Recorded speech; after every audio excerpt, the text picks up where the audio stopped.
Retail giant Target has learned the power of the black dollar. But have black people learned?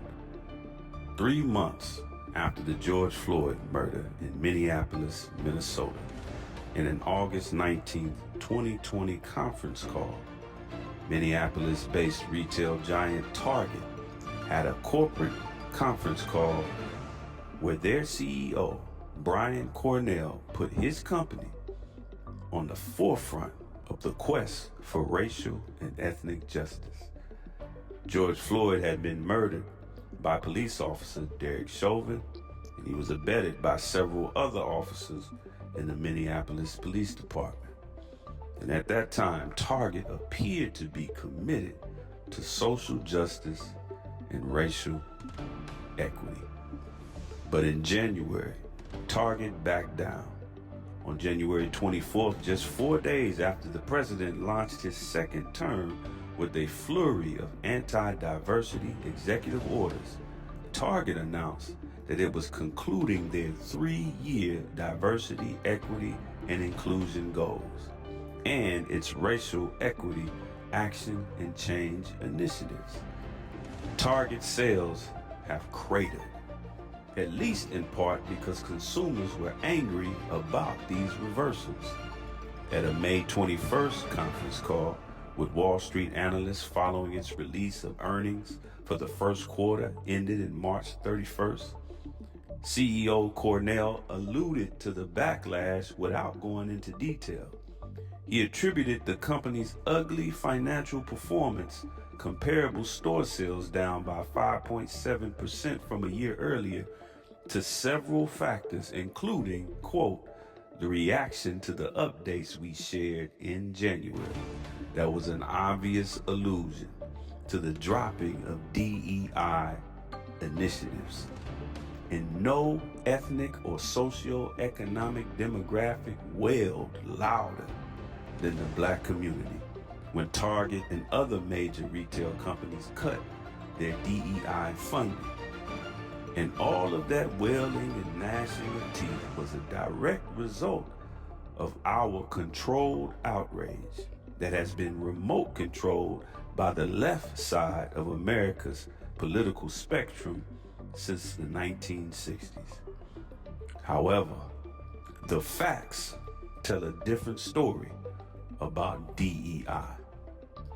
Did you know that black women are actually the last demographic to benefit from DEI initiatives? And do you want to take a lucky guess which demographic is the first to benefit? That's right, Caucasian women. These facts are the harvested seeds of people like Gloria Steinem. Gloria Steinem was a CIA operative disguised as a feminist who used the feminist movement to take the attention of the political revolution of the 60s and 70s away from race and class to focus solely on gender. Her main goal was to use black women, not other white women, but black women to champion her cause. But let's get back to Target. Target is one of America's biggest retailers with more than $100 billion in annual sales. And early in 2023, their CEO, Brian Cornell, boasted that their long-standing commitment to diversity and equity and inclusion has fueled much of their growth over the last 9 years. So in other words, it's been black people that have fueled the success of Target. But Target now regrets their decision to pull back DEI initiatives because many in the black community, particularly activists, black preachers, and hybrid black LGBTQ groups, sounded the alarm. The black community, always the economic bridesmaid and never the bride, and most certainly never the groom. Black pastors called for boycotts of Target. And Al Sharpton marched through Costco with a gleeful army of church folk, forcing their money into Costco's pockets simply because Costco did not roll back their DEI initiatives. And now that Target, Walmart, and others realize the power of the black dollar, I can't help but wonder, when will black people learn the power of the black dollar? There was a trending sentiment on black social media about 5 years ago where we said we are not our ancestors, suggesting that we won't put up with the same racial mistreatment as our ancestors seemingly did.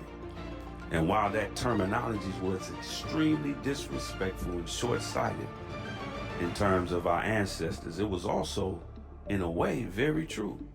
We are not our ancestors. Why do I say that? I say that because our ancestors had over 60 autonomous, independent black towns that thrived economically.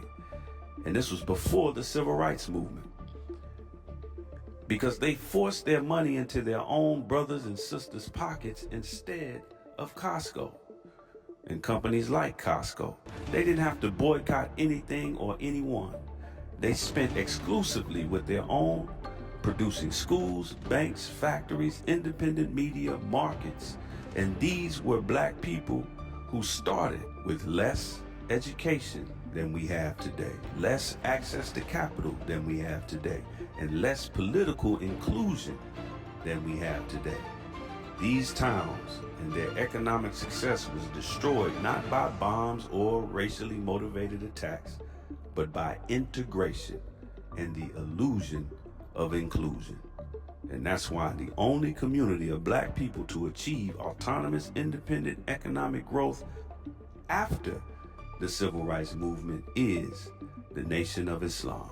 And as the Most Honorable Elijah Muhammad often reminds us, do for self or suffer the consequences.